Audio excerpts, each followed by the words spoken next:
Hey class, so this week we're going to take a look at some poetry from Poe. So let's review the to-do list. Okay. Um as you know, last weekend a Moodle was down, so if you still have some work to catch up on, that's fine. And of course you'll be watching this video. And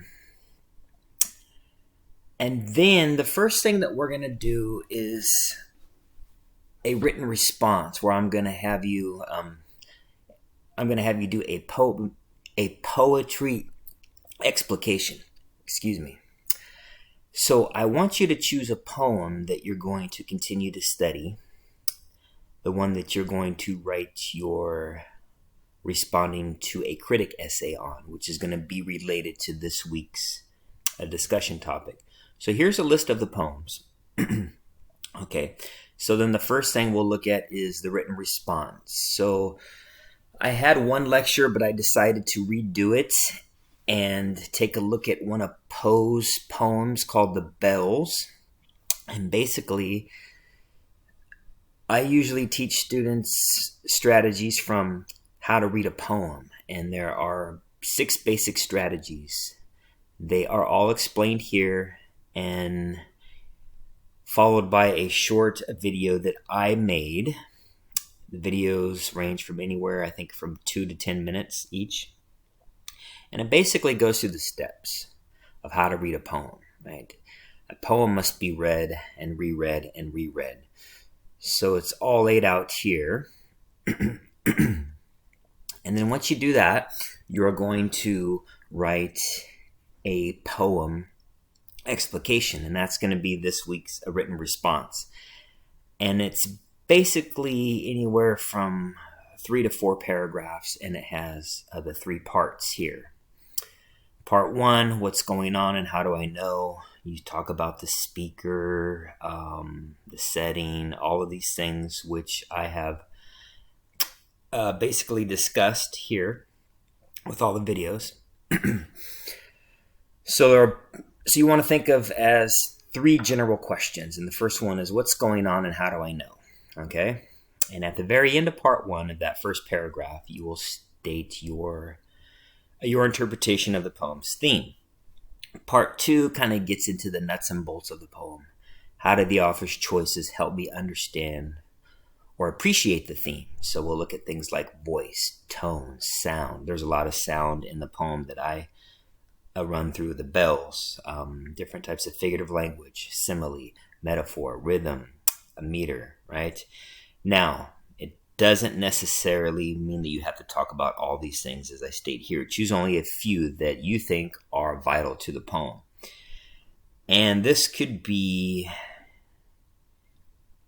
from 1 to 2 paragraphs.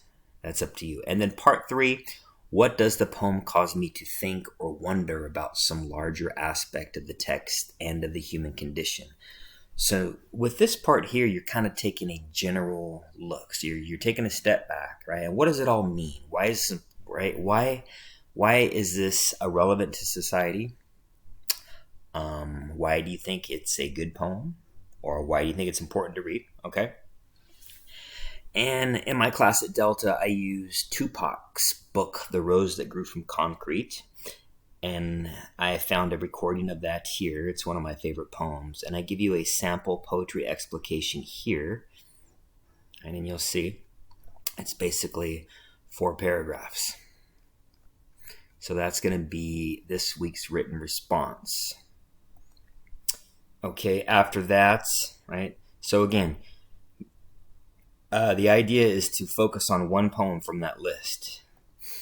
Then we're going to take a look at Poe and Coleridge, right? So Coleridge and his buddy William Wordsworth were co-founders of the Romantic movement in literature in Britain. And we talked a little bit about this, how Ralph Waldo Emerson traveled abroad, right, and got the idea of Romanticism, brought it back to the States, and right, we had the Transcendentalism movement. And we talked about how Poe was kind of against all of that, right? He was part of the dark romanticists movement. However, Poe does owe a lot to Samuel Taylor Coleridge, and I talk about that in this lecture. And I also have you read that piece of a literary criticism in the back of the book. Let's go back to the to-do list here so I can show you that.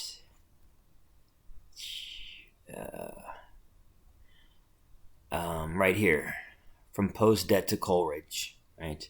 So these are the two works of criticism that are in the back of our Poe anthology. Okay, so back to the discussion forum. All right. And I've designed this to help you with the response to a critic paper. So this is basically whatever you write here is going to be expanded on the next paper, right? And the prompt will be up shortly. So basically, this is taken from the work that you would have read, From Poe's Debt to Coleridge, and these are different claims, right? So this is his interpretation of Poe's poetic theory, right? Music is an essential element in poetry. Beauty is the sole province of the poem. The poem must have unity or totality of effect or interest. So you're going to take one of these claims, okay, and you're either going to agree with it or disagree, and based on the poem that you choose. Right, so here are the poems here. Okay, so in your response to the claim, you will want to include samples from one of the poems here that you choose, right, that you wrote your paraphrase on or your written response on. So my thinking here is to kind of dive into how to read a poem.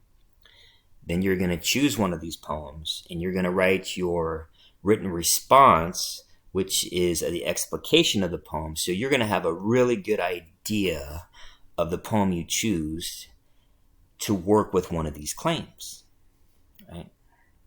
For example, if you read one of these poems and you feel that the tone is sad or a melancholy, you might want to choose this claim, right, and agree with it as the basis of your written response.